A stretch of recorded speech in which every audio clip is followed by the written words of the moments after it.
आज की वीडियो है, दुनिया के अंदर सबसे बड़ी बीमारी कौन सी है?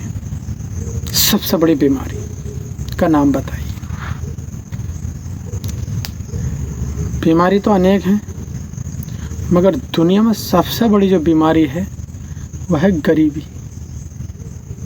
गरीबी इतनी बड़ी बीमारी है कि कुछ मत पूछो, इसका इलाज ही नहीं है, और इसका इलाज है तो वो खुद के पास है। और बाकी जो सारी दुनिया की बीमारियां हैं ना, उनका इलाज वैज्ञानिक लोग ही ढूंढेंगे, रिसर्च करेंगे, उसका टीका बनाएंगे, उसकी दवाई बनाएंगे। मगर गरीबी का इलाज एकमात्र दुनिया की सबसे बड़ी बीमारी है गरीबी, और गरीबी का इलाज स्वयं खुद के पास है, इंसान के पास। आप ये समझ लीजिए कि इंसान अपनी ही गरीबी को वो खुद मिटा सकता है, मगर उसको बहुत सी मेहनत करनी पड़ती है। आज मैं एक बात बताऊंगा कि जिन गांव के अंदर में बहुत ज़्यादा मैं देख रहा हूँ, माँ बाप कुछ बच्चों को पैसे के लालच में जल्दी से छोटी सी उम्र में काम पे भेज देती हैं। ठीक है, अभी तो तुम्हें उसके 200-400 रुपये अच्छे लग रहे हैं, ठीक है, मगर बाद में वही पैसे आपको दुख देंगे, क्योंकि जिस दिन उस बच्चे की उम्र 16, 17, 18 साल हो जाएगी, सबसे पहले तो वो आपसे एक एंड्रॉयड फ़ोन मांगेगा, फिर उसके बाद अच्छे अच्छे कपड़े मांगेगा, और फिर उसके बाद वो अपनी मर्जी से चलेगा, वो किसी की नहीं मानने का है वो। तो इस वजह से कि भाई इस समय परेशानी भुगत लो, क्योंकि मैंने एक छोटी सी कहानी पढ़ी थी अम्बेडकर जी के बारे में, कि जब उनकी हाई स्कूल की परीक्षा का नंबर आ रहा था तो उनके पास फीस के लिए पैसे नहीं थे।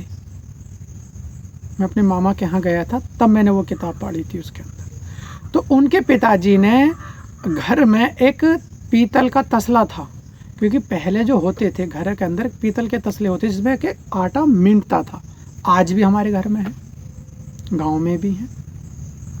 वो पीतल का तसला बेचने के बाद वो हाई स्कूल की फीस जमा कर कर आए थे।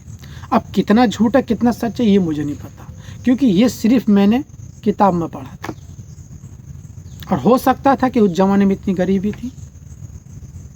तो मैं यही चाहता हूँ कि घर में एक व्यक्ति भी अगर पढ़ ले तो वो पूरे घर की सिस्टम को बदल देगा।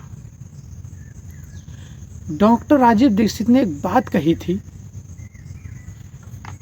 कि इस दुनिया से बीमारी जब तक नहीं जा सकती जब तक के हर घर के अंदर एक छोटा या बड़ा या मीडियम एक डॉक्टर पैदा नहीं होने का है। डॉक्टर ये नहीं है कि डिग्री लेने के बाद ही डॉक्टर पैदा होता है या बनता है, डॉक्टर अपने एक्सपीरियंस से भी बनते हैं।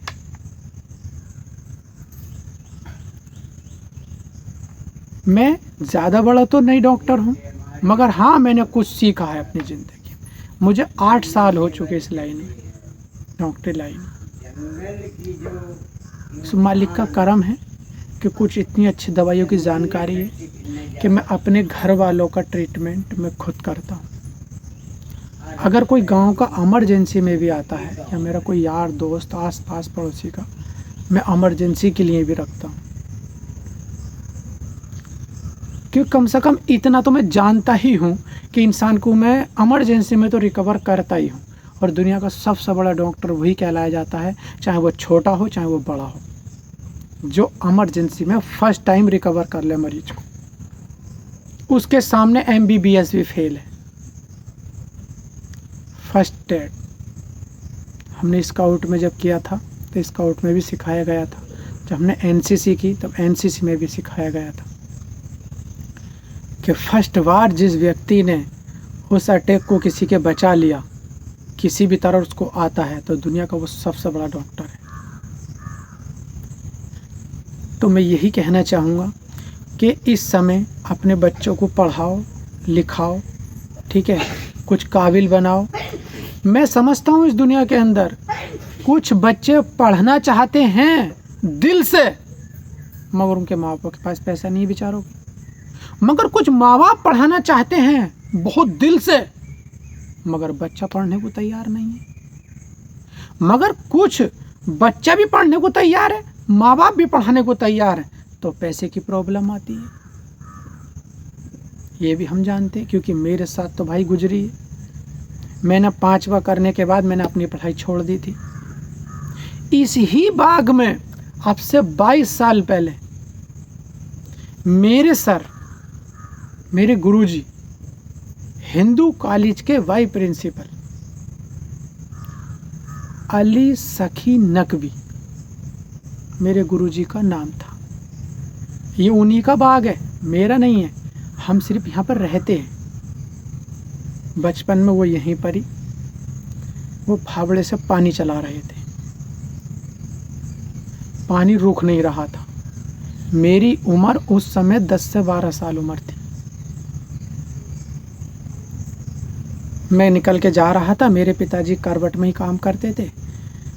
5वां करके पढ़ाई छोड़ दी थी, तो मुझसे बोले बेटे यहाँ आओ। उनकी जी सर, क्या आप इस पानी को बंद कर सकते हो? उनकी जी सर बिल्कुल। उनके सर आप बाहर आ जाइए। सर को ऊपर बुला लिया, मैं गया, पानी बंद कर दिया। उस पानी का बंद करना हुआ है और उस खुदा ने मेरी ज़िंदगी में एक फरिश्ता भेज दिया जिसने मेरी पूरी ज़िंदगी बदल दी। आज जो मैं इस हाल में बैठा हूँ, जितना भी कुछ सीखा है, सब कुछ मेरे गुरुजी को श्रेय जाता है।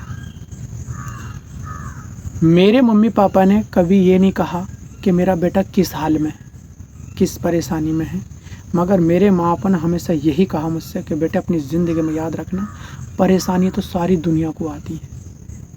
बेटे इस समय अगर तुम परेशानी झेल लोगे तो आगे चल के सुख ही सुख प्राप्त करोगे। सुख और दुख ये तो दो भाई हैं।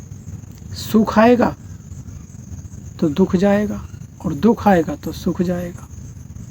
एक म्यान में, एक बार में एक ही तलवार रह सकती है। तो कुछ लोगों को तो सुख पहले ही मिल जाते हैं तो दुख बाद में भोगने पड़ते हैं। कुछ लोगों को दुख पहले मिल जाते तो सुख बाद में भोगते हैं। और मैं तो भगवान से एक ही बात कहता हूँ, जितने भी दुनिया के अंदर मेरे हिस्से के दुख हैं तो मुझे खूब डट के दे दे, मैं उन्हें सहन करने के लिए तैयार हूँ। क्योंकि दुनिया के अंदर जितना दुख परेशानी इंसान पाती है, इंसान इतना ही निखरता है। जितने भी इंसान की ज़िंदगी में तूफ़ान आते हैं ना, तूफ़ान, तो मेरी संस्था ने मुझे सिखाया है ब्रह्मा कुमारीज़ में कि तूफ़ानों को ना, ज़िंदगी के तूफ़ानों को इन्हें तोहफ़ा समझ लो। कहते हैं ना कि इंसान ने किसी को कोई तोहफ़ा दिया कि लो ये तुम्हारे लिए है, इन तूफ़ानों को तोहफ़ा समझ लो। परेशानी को परेशानी मत समझो, ये सोच लो कि मेरी हक के हैं, मेरे कर्म के अनुसार मुझे मिल रहे हैं। और जब भी किसी व्यक्ति के साथ, आज मैं बहुत बड़ी बात बता रहा हूँ, क्योंकि मैं इतना बड़ा व्यक्ति तो नहीं हूँ, उम्र तो मेरी छोटी सी है, मगर जब लोग उन लोगों की बात मानने को तैयार हैं कि जो गद्दी पे बड़े बड़े छोटे छोटे बालक बैठे हैं, बड़ी छोटी छोटी कन्याएं बैठी हैं और वो लेक्चर दे रही हैं, बहुत बड़ी बड़ी लाखों की सभाएं बैठी हैं, उन्होंने कहाँ से सीखा? उन्होंने भी तो इसी दुनिया से सीखा। आप तक नहीं पहुंच पा रहा था, उन्होंने संस्था बना दी, वो आप तक पहुंच रहे हैं।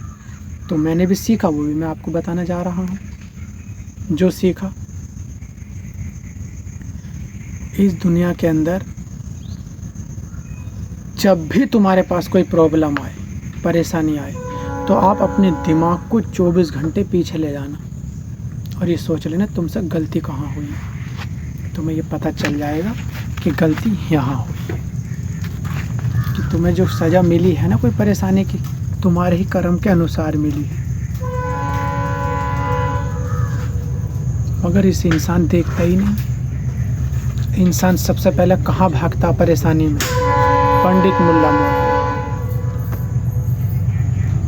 ट्रेन आती है बार बार, मुझे बंद करनी पड़ रही है। अगली वीडियो में कुछ बताऊंगा। नमस्कार।